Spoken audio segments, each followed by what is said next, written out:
तुम्हें कुछ ऐसी चीज़ें बताना चाहता हूँ कि फ्यूचर में अगर तुम्हारी गर्लफ्रेंड हो या फिर अभी तुम्हारी गर्लफ्रेंड है तो तुम उसे अच्छे से केयर कर पाओ, और बाद में तुम्हें ये पॉइंट देखने के बाद तुम्हें ना लगे कि काश मैंने पहले ये चीज़ें जान ली होती तो आज मैं अपने गर्लफ्रेंड के साथ खुश रहता, अपने वाइफ के साथ खुश रहता।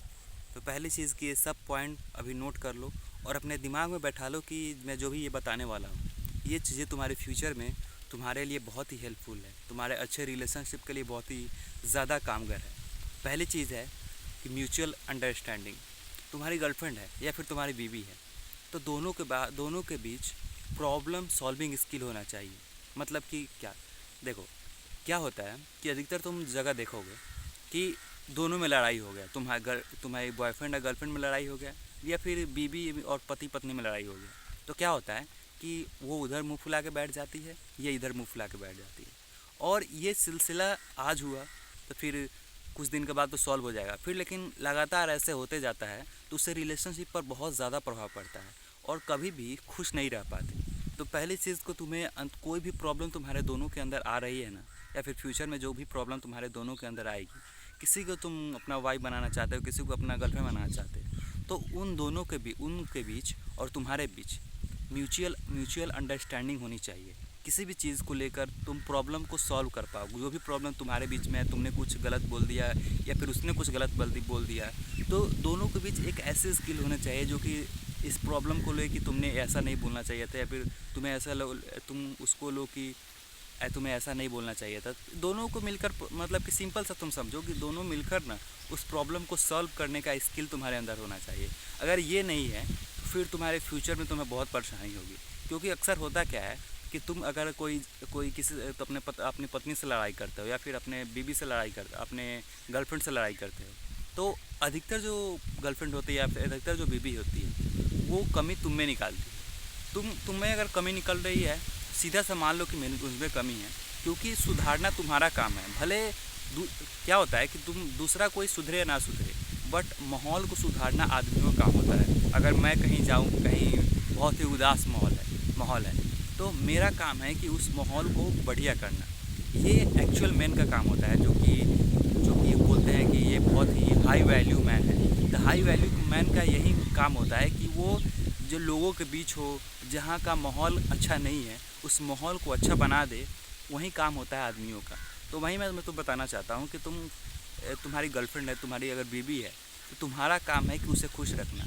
तुम्हारा काम है कि तुम दोनों लोग कोई बात अगर गलत हो रही है तो दोनों के बीच सॉल्विंग होना चाहिए कि इस प्रॉब्लम को कैसे सॉल्व किया जाए। पहली चीज़ कि प्रॉब्लम सॉल्विंग स्किल अपने अंदर लाओ। दूसरी चीज़ जो तुम्हें करनी है वो ये है कि तुम्हारी बीवी अभी अनहेल्दी है ना, तो सबसे पहले उसे हेल्दी बनाओ। जैसे मैं बताया कि तुम्हारा काम है माहौल को बदलना, तो अगर तुम्हारी बीवी बहुत ही बेकार चीज़ें खाती हैं, तुम्हारी जो गर्लफ्रेंड है वो बहुत ही सिटी चीज़ खाती है, अनहेल्दी चीज़ें खाती है, तो उसे कभी भी ये चीज़ें खाने मत देना। अगर उसे खाने देते हो तो उसका हेल्थ बर्बाद होगा। अगर मान लो कि तुम अपने गर्लफ्रेंड से तुम फ्यूचर में शादी करोगे, तो अगर फ्यूचर में उससे शादी करोगे तो तुम्हारा जो बच्चा होगा वो भी अनहेल्दी पैदा होगा। तो पहले चीज़ तुम करो कि अपने जंक फूड को उसको खाने मत दो।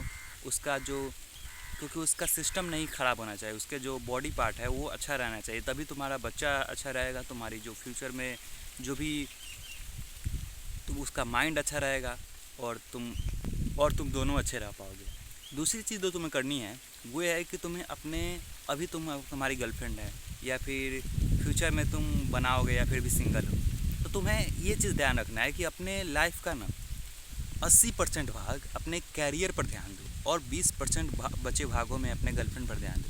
क्योंकि एक बुक मैंने पढ़ी है, मतलब पूरा नहीं पढ़ी है, थोड़ा सा पढ़ा था, यूट्यूब पर पढ़ा था।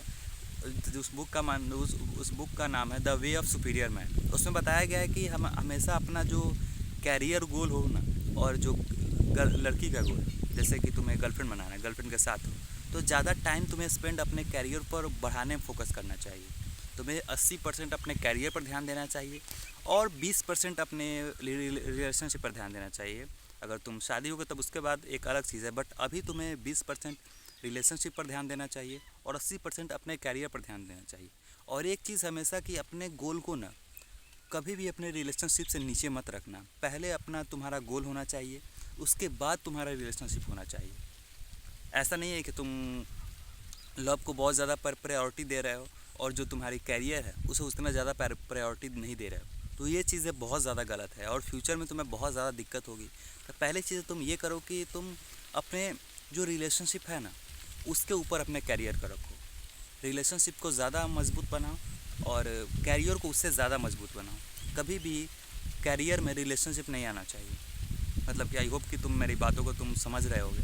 अब अगली चीज़ जो तुम्हें करनी है, कभी भी ऐसा गर्लफ्रेंड मत बनाना, क्या कभी भी ऐसा गर्लफ्रेंड मत बनाना जो कि थोड़ा चालाक ना हो। मतलब चालाक कहने का मतलब कि थोड़ा समझदार हो, वो चीज़ों को हैंडल करना जानती है, वो चीज़ों को अच्छे से कर, जो कि हाई वैल्यू गर्ल होती है उसे अपना गर्लफ्रेंड बनाओ।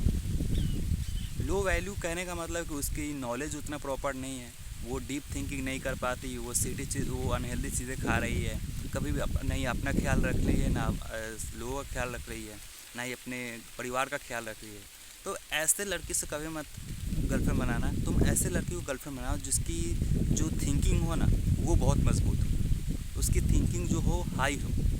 ऐसे लड़की को अपना गर्लफ्रेंड बनाओ, क्योंकि अगर हाई थिंकिंग लड़की को अपना गर्लफ्रेंड बनाओगे तो तुम्हारी भी थिंकिंग हाई होगी और तुम दोनों मिलकर कैरियर को ज़्यादा बड़ा बना सकते हो। तो ये चीज़ है कि हाई वैल्यू मैन को, हाई वैल्यू गर्ल को अपना गर्लफ्रेंड बनाना है। और अगर तुम अभी रिलेशनशिप में हो तो तुम्हें कोई दिक्कत नहीं होगी खास, क्योंकि तुम्हें अभी हाई वैल्यू लड़की पर ध्यान नहीं देना है। तुम्हें अगर तुम रिलेशनशिप में हो तो तुम्हें कोई ऐसी हाई वैल्यू लड़की या फिर कोई भी चीज़ों पर ध्यान देना नहीं चाहिए। अभी जो तुम्हारी गर्लफ्रेंड है उसी पर रहो। और जो सिंगल हैं उनके लिए मैंने बोला है कि तुम अपने आप को इतना बनाओ, अपने आप को इतना मजबूत बनाओ, अपने आप को इतना आगे ले चलो कि तुम अपने हाई वैल्यू गर्ल को तुम अट्रैक्ट कर सको। इतना तो तुम्हारे अंदर तुम्हारी जो पोटेंशियल होनी चाहिए कि तुम हाई वैल्यू गर्ल को अट्रैक्ट कर सको। तो आई होप कि वीडियो आपको हेल्पफुल लगा होगा। इस वीडियो से आपको कुछ ना सीखने को मिला, कुछ ना कुछ सीखने को मिला होगा। तो आज जबान पता नहीं क्यों लटपटा रहा है, वाई। तो मिलते हैं किसी नेक्स्ट वीडियो में किसी नए टॉपिक के साथ। तब तक के लिए देखते रहिए मॉक बैन एंड बाय बाय गाइस।